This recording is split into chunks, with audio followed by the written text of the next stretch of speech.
Jeremy Grant, I did not expect to have on here, but he's been just really good on Portland. Really And good. Those 3 reps games. that he got in Detroit, all those scoring reps have really helped him, and that was a pretty good trade all the way around. He's got a good contract too. He's only, I think, $20 million this year, free agent. Number 49 is Shaden Sharp.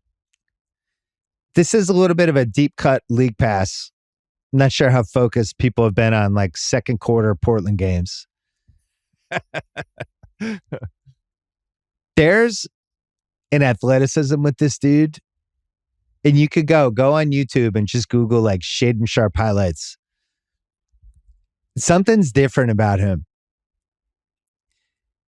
There's a hang time thing with him that is really, really, really unusual. And I don't know where it goes. He's taller. Like he's kind of Kobe's height, but he's bigger. He's 6'6", but he's a little bit bigger. But he can kind of hang around the rim up in the air in these different ways. And really, really special. But also, like, I like the way he carries himself. I like his 3-point shot. They might really have something with that dude. Yeah, it's interesting. You put a guy like this into this list, and you look at all the names behind him, and people will say that this is absurd. This is a classic. I guarantee the Portland fans will not think it's absurd. But here's some telltale. In addition to the athleticism you're describing, the guy, has played in 26 professional basketball games, and is shooting 47% from the field in his 20 minutes a game. Yeah, and over 30% from three. He's ready to play NBA basketball. He is playing NBA basketball.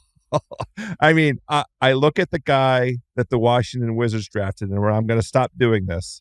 But the comparison between what Shaden Sharp looks like as a potential NBA player and Daniels. So you were just like a pick late, but then unfortunately, Duran's good. Jalen Williams, AJ Griffin is the one. AJ Griffin. Yeah. So the thing with Sharp, $6 million a year, basically. They have him for 4 years. And I don't know, man. What I value in basketball, if you listen to all the pods and read me, it really is, it's always the same, right? To watch this dude who's 19, who had this weird Kentucky season last year, and he comes on this team, and the team's good. And he's already figured out how to get his 20 minutes a game and play pretty well and have some moments. I think that's so much more impressive than if you're on a shit team playing 30 minutes a game, putting up stats. Like he's already navigated how to matter on a good team or a decent team. If Kentucky hadn't been the kind of team they were last season, easy case for him as a potential number 2 overall pick. I mean, I know Chet did what he did, and we saw Gonzaga on the big stage. If we had seen more Kentucky, and we'd seen, what was going on with that team on the stage, I think there might have been a case for Shaden as number 2 overall. I have a great comp for him that I'm not going to say in the pod. I'll save it for the piece. Anthony Simmons just bullied his way into the top 35.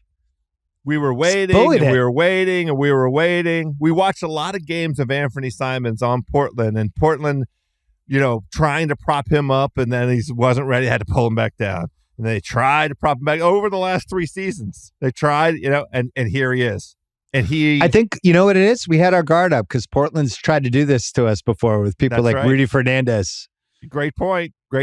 All these people who are going to be these awesome assets and never made it. But I watched, he had that 45-point game, must have been like a week and a half ago, where he also made, I think it was against Utah, where he also made the 2 best defensive plays. Maybe that was Saturday night.